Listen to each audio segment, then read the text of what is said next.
അസ്സലാമലൈക്കും. ഇന്നും നമ്മളെ സിലു ടോക്സിനെ കുറിച്ച് തന്നെയാണ് ഞാൻ പറയുന്നത്. പാലക്കാട് സിലു ടോക്സ്. ഭർത്താവിൻ്റെ വീഡിയോ കണ്ടു, ഭാര്യയുടെ വീഡിയോ കണ്ടു. പക്ഷെ ഞാൻ ഭാര്യയുടെ കൂടെ. എന്താണെന്ന് വെച്ചാൽ 5 മക്കൾ ഭാര്യയുടെ കൂടെയാണ്. അതുകൊണ്ട് ഞാൻ ഭാര്യയുടെ കൂടെ. നേരെ മറിച്ച് ആ മക്കൾ 5 ഭർത്താവിൻ്റെ കൂടെയാണ്. ആ ഭാര്യ പറയുന്ന മാതിരി ഭർത്താവ് പറയുന്നത് വെച്ചെങ്കിൽ ഞാൻ ഭർത്താവിൻ്റെ കൂടെ തന്നെയാണ്. പക്ഷേ ഞാൻ ഭാര്യേൻ്റെ കൂടെ. ഇനിയിപ്പോൾ എന്തെങ്കിലുമൊക്കെ ജോലി, പിന്നെ ആ മനുഷ്യനും ജീവിക്കണം, ജീവിച്ചു പോട്ടെ കേട്ടോ, അതിന് കുഴപ്പമില്ല. അപ്പോൾ ഞാൻ പറയുന്നത് അതിന് വേണ്ടി കുറേ ആൾക്കാർ ഇപ്പോൾ ഇറങ്ങിയിട്ടുണ്ട്. ആ കുട്ടീനെ വെച്ച് ഇതേമാതിരി സാഹചര്യങ്ങൾ ഒരു മാപ്പിള ഒഴിവാക്കുക എന്ന് പറഞ്ഞിട്ടുണ്ടെങ്കിൽ 5 മക്കളുള്ള ഒരു ഭാര്യയും ഭർത്താവും സെപ്പറേറ്റ് ആകണമെങ്കിൽ കുറച്ചെന്തെങ്കിലുമൊക്കെ പ്രശ്നങ്ങളില്ലാതെ അതാവില്ല. നേരത്തെ പറഞ്ഞ വീഡിയോസിൽ ഞാൻ പറയുന്നുണ്ടായിരുന്നു. ഇപ്പം കമൻറ്റിലൂടെ ആ പെണ്ണിനെ കൊല്ലുകയെന്ന് പറയുന്നത്. നമ്മളെ കുറേ മനുഷ്യന്മാരങ്ങനെ ഉണ്ട്. എന്നോട് തന്നെ കുറേ ആൾക്കാർ വന്ന് ചോദിച്ചിട്ടുണ്ട്. ഞാൻ പണ്ടൊരു വീഡിയോ അതിനങ്ങനെ ഇട്ടിട്ടുണ്ട്. എന്തെന്നറിയോ, ഞങ്ങളൊരു ഫോട്ടോ കൂടി എടുക്കാൻ അയക്കൂല, നിങ്ങൾ ഈ സോഷ്യൽ മീഡിയയിൽ വന്നിരിക്കണമെന്ന്. ഓലമ്മ ഒരു ഫോട്ടോ എടുക്കാൻ അയക്കൂല. പക്ഷെ ആധാർ എടുക്കാൻ ഓല് പോകണം, റേഷൻ കാർഡിൻ്റെ പോലെ പേര് ചേർക്കാൻ പോകണം, സ്കൂൾ സർട്ടിഫിക്കറ്റിൽ ഫോട്ടോ എടുക്കാൻ ഓല് പോകണം. ഇപ്പോൾ പൗരത്വ രജിസ്റ്റർ ഇനി അതും വേണം. ഇനി ഓല് പോകാത്ത പാസ്പോർട്ട് എടുക്കണമെങ്കിൽ വേണം. ദുബായിക്ക് നാളെ മാപ്പണ്ടപ്പം പറക്കണമെങ്കിൽ വേണം. ഇന്നും എടുക്കാൻ അയച്ചിട്ടില്ലെങ്കിലും ഭാവിയിലെല്ലാം വേണം. അതേമാതിരി ഭാവിയിലേക്ക് വന്നപ്പോഴാണ് ഞങ്ങളിങ്ങനെ വന്നത്. ഞങ്ങളും ചെറുപ്പത്തിൽ ഇതൊന്നും എടുത്തിട്ടുണ്ടായിരുന്നില്ല. ഇപ്പോൾ സിലു ആണെങ്കിലും ചെറുപ്പത്തിൽ ഇതൊന്നും ചെയ്തിട്ടുണ്ടായിരുന്നില്ല. സിലുവിൻ്റെ ജീവിത സാഹചര്യങ്ങൾ ആ ലെവലിക്ക് വന്നപ്പോഴാണ് സിലു രംഗത്തേക്ക് ഇറങ്ങിയത്. അതുവരെ സിലു ഉണ്ടായിരുന്നില്ല. സിലു ഒതുങ്ങി പോണ ഒരു പെണ്ണെന്നെയായിരുന്നു. ഞാൻ അവളെ വീഡിയോസ് കാണാൻ തുടങ്ങിയിട്ട് കുറേയായി എന്ന് വിചാരിച്ചിട്ട് ഞാൻ അവളെ ഭർത്താവിന് കുറ്റം പറയുന്നില്ല കേട്ടോ. കാരണം ആ ചെറുപ്പക്കാരനെ നല്ല മാന്യമായിട്ട് വർത്താനം പറഞ്ഞിട്ടാണ്. അവൻ ആരെ പറ്റി ഒരു പരാതിയും പറയണില്ല. സോഷ്യൽ മീഡിയയിലിട്ട് നാറ്റാനോ ഒന്നും നിൽക്കണില്ല. അവൻ അവൻ്റേതായ മര്യാദ കീപ്പ് ചെയ്തും കൊണ്ട് തന്നെയാണ് വർത്താനം പറയണത്. എനിക്ക് ഈ സാധനങ്ങൾ വിൽക്കണം, ഗൾഫിൽ നിന്ന് ഞാൻ ഒരു പ്രവാസിയായിരുന്നു, എനിക്ക് പ്രവാസത്തിലേക്ക് പോകണം എന്ന് തന്നെയാണ് അവൻ പറയുന്നത്. അപ്പോൾ അതിനെ നമുക്ക് കുറ്റം പറയാനൊന്നും പറ്റില്ല. അപ്പോൾ അവളാണെങ്കിൽ അവൾ ആദ്യം ചെയ്തിരുന്ന ജോലികൾ തന്നെ അവളും ചെയ്തുകൊണ്ട് ജീവിക്കുക എന്നുള്ളതാണ്. അപ്പം ഞാൻ എന്താണെങ്കിലും ആ പെൺകുട്ടിക്ക് സപ്പോർട്ടാണ്. കാരണം എന്നെ കൊണ്ടൊന്നും കൊടുക്കാനും ചെയ്യാനും പറ്റില്ലെങ്കിലും ഞാൻ എൻ്റെ വീഡിയോസിലും എൻ്റെ പ്രേക്ഷകർക്കും ഞാനൊരു വാക്ക് തന്നെ, എൻ്റെ പ്രേക്ഷകരെന്ന് പറയാൻ പറ്റുമോ അറിയില്ല കേട്ടോ, കാരണം കുറച്ചുള്ളൂ. അപ്പോൾ അവർക്കൊരു വാക്ക് കൊടുത്തിരുന്നു. എന്തെന്നറിയോ, എൻ്റെ നാക്കും കൊണ്ട് ഞാൻ മറ്റൊരാളെ കുറ്റം പറഞ്ഞിട്ട് വാങ്ങുന്ന 10 പൈസയോ അല്ലെങ്കിൽ പ്രശസ്തിയോ എനിക്ക് വേണ്ട.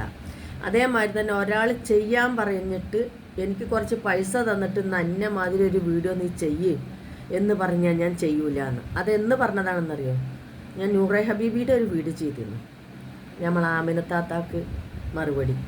ഈ ആമിനത്താത്താക്ക് കൊടുത്ത മറുപടിക്ക് പകരം ഞാനൊന്ന് ചെയ്തപ്പോൾ അത് 79,000 ആൾ കാണി.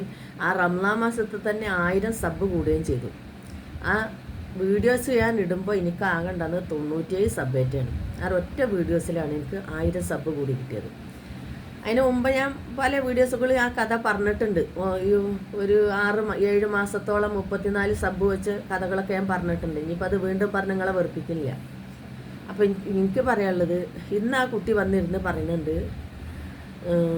നിങ്ങൾ കല്യാണം കഴിഞ്ഞ മക്കളായി ആ മക്കളെയും നോക്കിയിട്ട് നിങ്ങൾ വീട്ടിലിരുന്നോളി.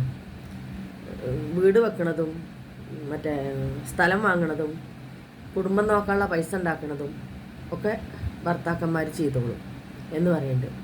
ഇതൊക്കെ ചെയ്യും. ഭർത്താവിനെ കൊണ്ട് ഒറ്റയ്ക്ക് ഇതെല്ലാം ചെയ്യാൻ സാധിക്കുന്ന ഒരു ഭർത്താവാണെങ്കിൽ ഭർത്താവിനെ കൊണ്ട് സാധിക്കണം. 5 കുട്ടികളുണ്ട്, ഇത്ര കാര്യങ്ങളുണ്ട്. ഓളിറങ്ങി 2 കൂട്ടരെയും കടങ്ങളില്ലാതെ പ്രശ്നങ്ങളില്ലാതെ കുട്ടികളൊക്കെ ആവശ്യമായിട്ട് ജീവിക്കാൻ വേണ്ടി നല്ല ഡ്രസ്സും നല്ല ഭക്ഷണം നല്ല വീടൊക്കെ കൊടുത്ത് ജീവിപ്പിക്കാൻ ഐറ്റങ്ങളെ നല്ല നിലയിലെത്തിക്കാൻ വേണ്ടി 2 ആളും ഇറങ്ങി.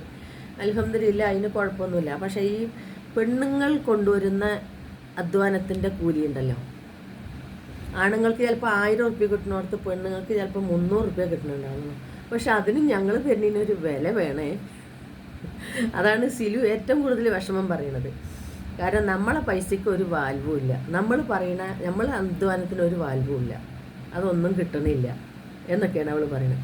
അപ്പോൾ നമ്മളെ പൈസയ്ക്ക്, പക്ഷേ എൻ്റെ വീട്ടിലുണ്ട് കേട്ടോ, ഇല്ലയെന്ന് ഞാൻ പറയുന്നില്ല. എൻ്റെ വീട്ടിലുണ്ട്, അതുണ്ട്, ഇല്ലയെന്ന് ഞാൻ പറയില്ല. കാരണം നമുക്ക് 100 രൂപ ഉള്ളെങ്കിലും ആ 100 രൂപ, ഇപ്പോൾ ഞാൻ തയ്ക്കുന്ന ആളാണ്, എൻ്റെ കാക്ക് പുറത്ത് പണിക്ക് പോകുന്ന ആളാണ്.